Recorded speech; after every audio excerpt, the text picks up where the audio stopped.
students, I Rajeshwari Shirkanhalli welcome you all in Nagesh Karasgi Orchid School channel. We are discussing chapter number 14, Natural Resources. In the last lecture we have discussed about soil. Soil is one of the very important natural resource. We have seen how the soil formation takes place. Soil is formed slowly, and for that it takes thousands or millions of years.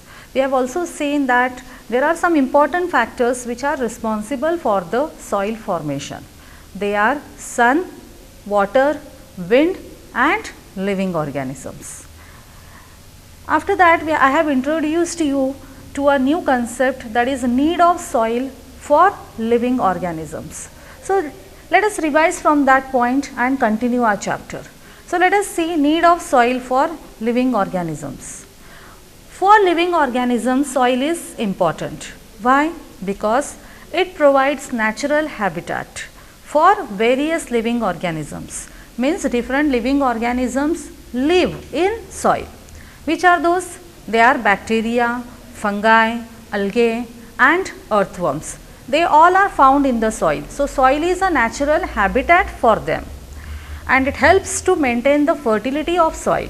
So because of the presence of these living organisms, means because of presence of bacteria, fungi, earthworms, algae etc., the soil fertility increases.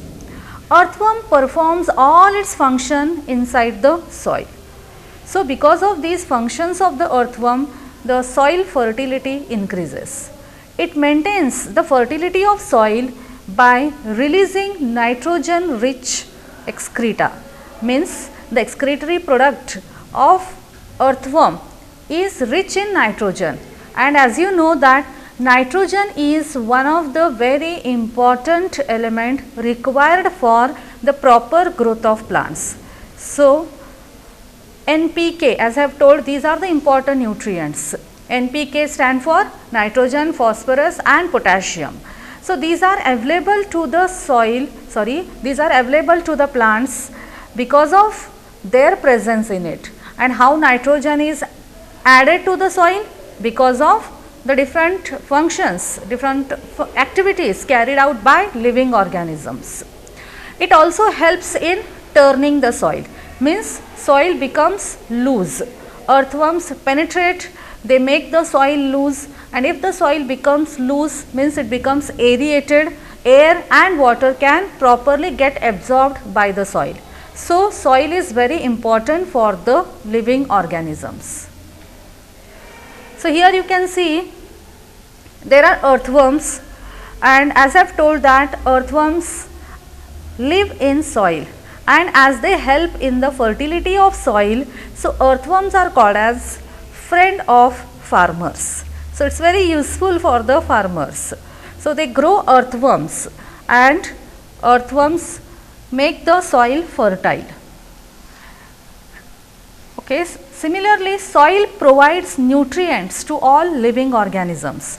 So these are the nutrients which are present in the soil, and these nutrients are made available to all the living organisms.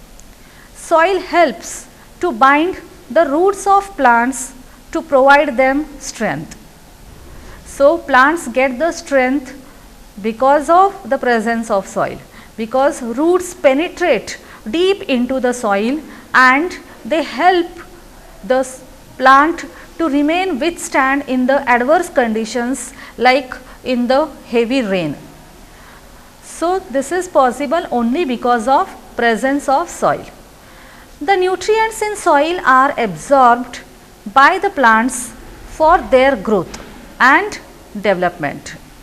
So the different nutrients present in the soil like nitrogen, phosphorus and potassium are absorbed by the plant for their growth and development. So these are the necessary nutrients which are required for the plant's growth. So soil is very important for the living organisms. So here you can see the roots of the trees are shown. All organisms that live in water are totally dependent on soil, because the mineral nutrients in water are found in the dissolved form. So, soil is not only important for terrestrial plants, it is equally important for aquatic plants. So, aquatic plants and animals, they get all the nutrients from the water, and these nutrients are in the dissolved form in the water, but their recycling depends on the decomposers which are present in soil beds. So, even if aquatic organisms live in water and they are dependent on the water for getting the nutrients, but these nutrients are made available to them with the help of decomposers, and these decomposers are present in the soil beds. Means indirectly soil is must for aquatic organisms also. For this, all water bodies have soil beds which contain decomposers for the recycling of nutrients. So, after the growth, after the death of the aquatic organisms, they get decomposed, and it is done by decomposers. By decomposing their dead bodies, they bring back the nutrients which get dissolved in the water, and they are extremely important for aquatic organisms. That means soil is important for all the living organisms. Now, let us discuss about soil pollution. Till now we have discussed about need of soil for different organisms. Now, let us discuss about soil pollution. What is soil pollution? It is removal of useful components from the soil and addition of hazardous substances, they are both in solid and liquid form, into it is called soil pollution. So, what is the soil pollution? It is the removal of useful components from the soil. So, useful components means useful nutrients from the soil, if they get removed, and in their place if some hazardous substances get added. Hazardous substances means poisonous substances which are very dangerous, they may be in the solid state or liquid state. If they get added to the soil, then the soil gets polluted.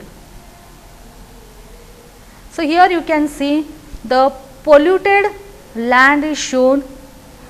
Soil pollution also takes place by adding too much of fertilizers. It also takes place by throwing the garbage, dumping the carry bags, and so on. Now, let us discuss about effects of soil pollution. It adversely affects the fertility of the soil and kills the diversity of organisms that live in it. So, if the soil gets polluted, then the fertility of the soil gets affected and it kills the diversity of organisms that live in it. Means the different type of organisms which are found in the soil get killed because of soil pollution. Secondly, soil also loses its fertility by the frequent use of fertilizers and pesticides over a long period of time. So, if the soil gets polluted, then it becomes infertile, it loses its fertility because of use of fertilizers and pesticides. What are fertilizers? Chemical substances which are added to the soil for getting more yield, and pesticides means these are the chemicals which are added to the soil for killing the pests. So, if they are used for a long period of time, then the soil loses its fertility. This destroys the soil structure by killing the soil microorganisms that recycle nutrients in the soil. So, what happens because of this? The soil structure gets destroyed and the soil microorganisms that recycle nutrients in the soil also get destroyed. So, that is the another effect. Next effect is it also kills the earthworms which are useful in making the humus rich. So, humus, as you know, is very important for proper growth of plants and it is present in the topsoil. This humus is formed mainly due to earthworms, but earthworms get killed if the soil is polluted. Fertile soil can quickly become unfertile if sustainable practices are not followed. So, to stop the infertility of soil, some sustainable practices should be allowed so that the soil does not get polluted. So, these were some of the effects of soil pollution. Now, let us discuss what is meant by soil erosion. Soil erosion means it is the removal and transportation of top layer of the soil from its original position due to factors such as strong winds or fast running rainwater. So, what is soil erosion? It is the removal and transportation of top layer of the soil. Means the top layer of the soil gets removed and it gets transported to some other place because of strong winds or fast running water. So, fast running rainwater carry the top layer of the soil and takes it along with it to some other places. Similarly, strong winds also blow the top layer of the soil. It normally occurs in barren areas. What are barren areas? These are the areas which are without plants. So, as the roots hold the soil intact, if there are no trees, then no roots, then the soil gets blown away very easily, it gets washed away very easily and is accelerated in hilly or mountainous regions. So, soil erosion takes place mainly in barren areas and in hilly or mountainous regions. Soil erosion results in desertification or reduction of soil fertility. What happens if the top layer of the soil gets removed, then the soil turns into deserts, which is called as desertification. Similarly, the soil fertility also get reduced because of soil erosion. So, here you can see in this picture the eroded soil is shown.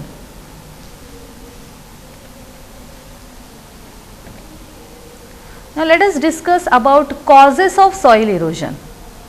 What are the causes of soil erosion? Means due to which reasons the soil erosion takes place. The causes of soil erosion are as follows. First, strong winds carry fine soil particles from one place to another. So, the soil erosion takes place because of strong winds. What the strong winds do? They carry fine soil particles from one place to another place. So, the fine soil particles gets blown away from one place to another place due to the strong winds. Heavy rains wash uprooted topsoil into the stream and river. The second factor responsible for soil erosion is heavy rains. So, if there is heavy rainfall, then this rainwater just washes the topsoil and takes it to the streams and rivers. Deforestation can also lead to soil erosion. So, the next factor responsible for soil erosion is deforestation. You all know what is meant by deforestation. It is nothing but cutting of the trees. So, because of deforestation, soil erosion takes place. Extensive farming, when large land is acquired and the yield is low. So, large land is acquired by the farmer and because of that they do extensive farming, and if this extensive farming is carried out, the soil erosion takes place and the yield of the crops also decreases. So, these are some of the causes of soil erosion due to strong winds, heavy rains, deforestation and extensive farming. Let us discuss about deforestation. What is deforestation? As I have told, it is cutting down of the trees. So, here in this picture you can see the trees have been cut down. Now, how to prevent this soil erosion? Preventive measures of soil erosion are: first one is afforestation, second one is counter plowing, third one is step farming, which is also called as terrace farming, fourth is soil cover, and fifth is controlled grazing. So, these are the some of preventive measures of soil erosion, which are those: afforestation, counter plowing, step farming or terrace farming, soil cover and controlled grazing. So, let us discuss one by one about this. What is afforestation? Afforestation means planting of more trees. So, wherever there is deforestation, we have to carry out afforestation, means we have to plant more trees. It reduces soil erosion. So, because of planting more trees, as the trees hold the soil intact at those places, then the soil erosion can be reduced. So, here you can see plantation of trees, means afforestation is shown in this both the pictures. So, it is one of the important step to prevent the soil erosion. Next is counter plowing. The second preventive measure is counter plowing. What is counter plowing? It is plowing land in furrows. Furrows means these are long lines, thin lines are made in the field wherein the farmer plant the seeds. So, plowing land in furrows means a long thin line in the field which a farmer makes in order to plant seeds or to allow water to flow along.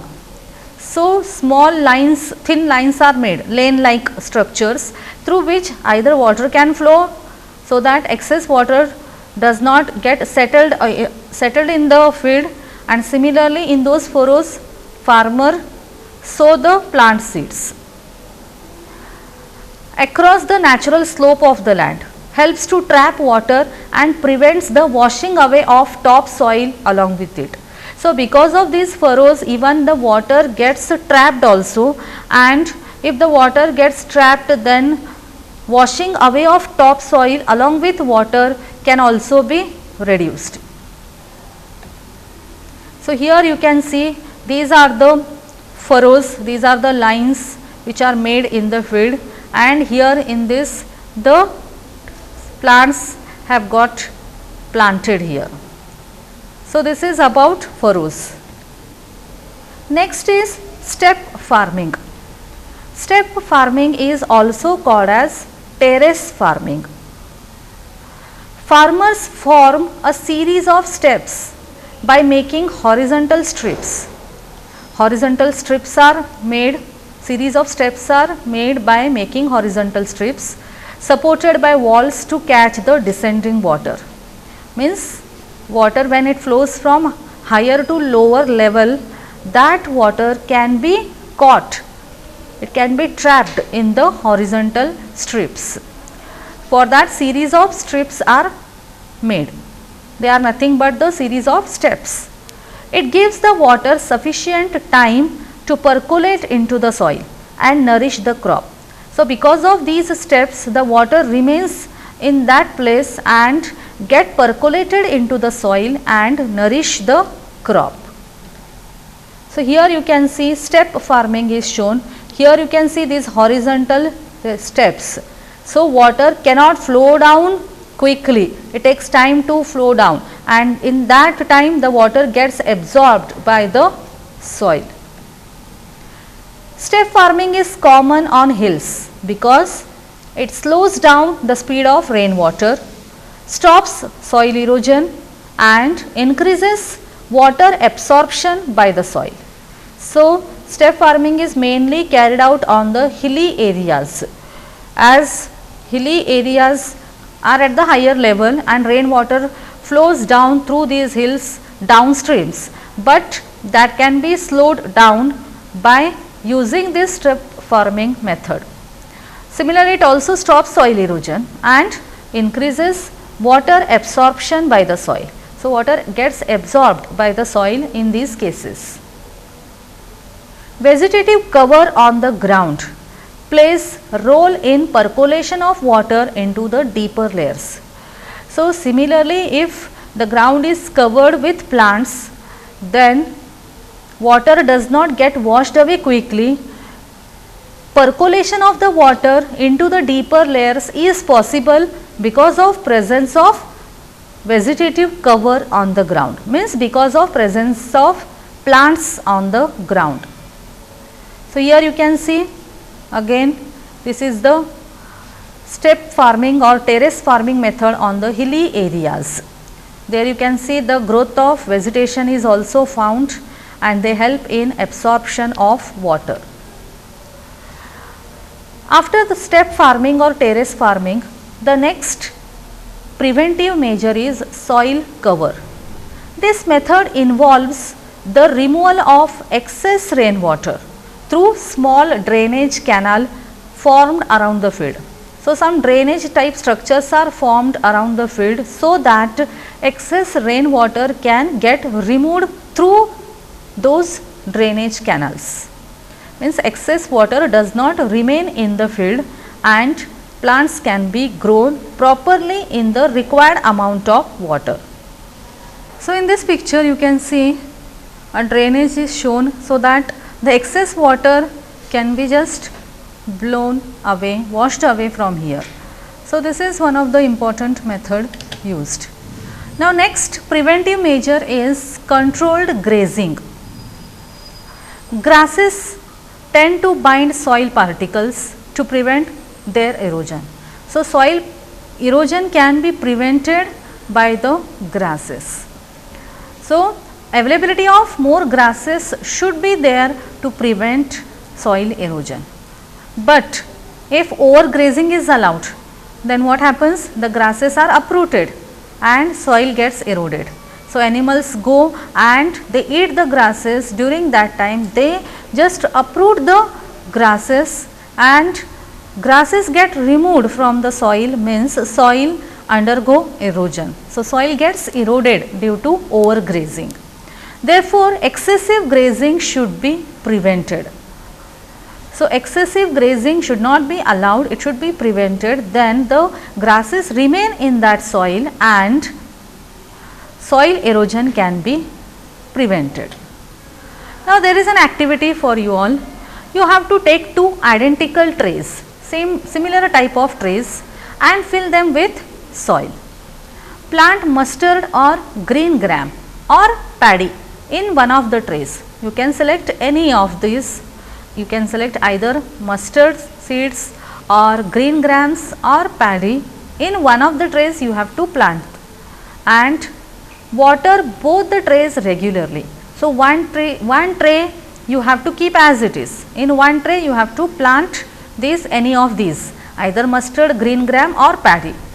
Then you have to water both the trays regularly for a few days till the first tray is covered by plant growth. So, 10 to 15 days are required for this. After that you will find that there is a plant growth in the tray in which you have planted either of the given things, mustard, green gram or paddy, and the second tray in which nothing is planted, just soil is there in that. Now, you have to tilt both the trays and fix them in that position. So, you have to tilt the trays and fix, means you have to keep the trays in inclined position. Make sure that both the trays are tilted at the same angle. Okay, so, both the trays should be tilted at the same angle, means both the trays should be inclined at the same height. Pour equal amount of water gently on both trays such that the water flows out of the trays. After that, what you have to do? You have to pour equal amount of water gently on both the trays such that the water flows out of the trays. So, what you have to do? First, you have to take two identical trays, fill them with soil. In one tray, plant mustard or green gram or paddy. Keep the second tray as it is. water both the trays regularly, and after a few days you will find there is a plant growth in the first tray. Then tilt both the trays, fix them to a certain height in the tilted position and pour equal amounts of water gently on both the trays such that the water flows out of the trays. Okay, so here it is shown, this is a tray with plant growth and this is the second tray without plant. So what can you observe here? Some water is flowing down, but here along with the flow of water, here you can find there is soil also, means along with the water soil has also flown away. So you have to study the amount of soil that is carried out of the trays. Is the amount same on both the trays? No. Very less soil will be carried out from the first tray where there is plant growth, and whereas the second tray without plant growth, more amount of water gets carried out along with the soil. Now pour equal amount of water on both the trays from a height. Pour 3 to 4 times the amount of water that you have poured earlier. Now again in both the situations you have to pour water. You have to pour water from a certain height, but this time you have to pour more water, almost about 3 to 4 times more than the amount which you have poured earlier. Study the amount of soil that is carried out of the trays now. Is the amount the same in both the trays? No. As again how the amount of water flown away is more in the second tray, in the same way the amount of soil that is carried out of the tray is also more in the second tray. Why? Because there are no plants to hold the soil, there are no plants to absorb the water. Is the amount of soil that is carried out more or less equal to the amount of washed out earlier? Now here more amount of soil and water gets carried away in the second case. So that you have to consider, that you have to do the activity just as I have told. Take 2 trays, fill them with soil, plant seeds, any seeds in first tray, water regularly, wait for 10 to 15 minutes or the day when the plant growth is seen properly, then pour water on both, keep them in the tilted position and see that how much water gets flown away from both the trees, and similarly see that how much soil gets blown away, carried away with the water in both the trays. So this all you have to do. The next one is biogeochemical cycles. In nature there are different cycles are present, they are called as biogeochemical cycles. One of the biogeochemical cycle you are familiar with is water cycle. Along with water cycle there is carbon cycle, oxygen cycle, nitrogen cycle, oxygen cycle, etc. So we are going to see all these cycles one by one in the next lecture. So what we have discussed today, we have discussed about soil, its importance for the living organism. We have discussed about need of soil for the living organisms. All living organisms need soil directly or indirectly. The terrestrial plants, they require soil. The microorganisms which live in the soil also dependent on the soil. Similarly, the aquatic organisms, as they absorb the nutrients which are in the dissolved form in the water, but these nutrients are made available to them because of decomposition of the waste materials. Waste materials means dead organic matter, but these decomposers live on the soil bed. So all the water reservoirs have soil bed. So soil is must for living organisms. Even we are dependent on the soil. How? We grow the crops in the soil. If there is no soil, no crops, then no crops means no food. So it is important for each and every living organism. After that we have discussed about soil pollution. how the soil gets polluted. It polluted due to addition of fertilizers, pesticides, by dumping the garbage, or by using extensive farming and so on. After soil pollution, we have also discussed about soil erosion. What is soil erosion? Removal of the top layer of the soil, which is rich in the humus, is called as soil erosion. Because of soil erosion, desertification takes place. Soil gets eroded, means it becomes barren, in which no agriculture can be carried out. So, soil erosion is very serious problem, and after that we have discussed about some preventive measures of the soil erosion, like counter plowing, controlled grazing, step farming, terrace farming and so on. We have discussed all those methods of preventing soil erosion. After soil erosion, we have moved to the next concept which I have just introduced, that is biogeochemical cycles. We will discuss about this biogeochemical cycles in the next lecture. So, today here we will stop. You carry out the activity and enjoy the activity. So, study the concepts, note down the important points. Okay, so here we will stop. Thank you.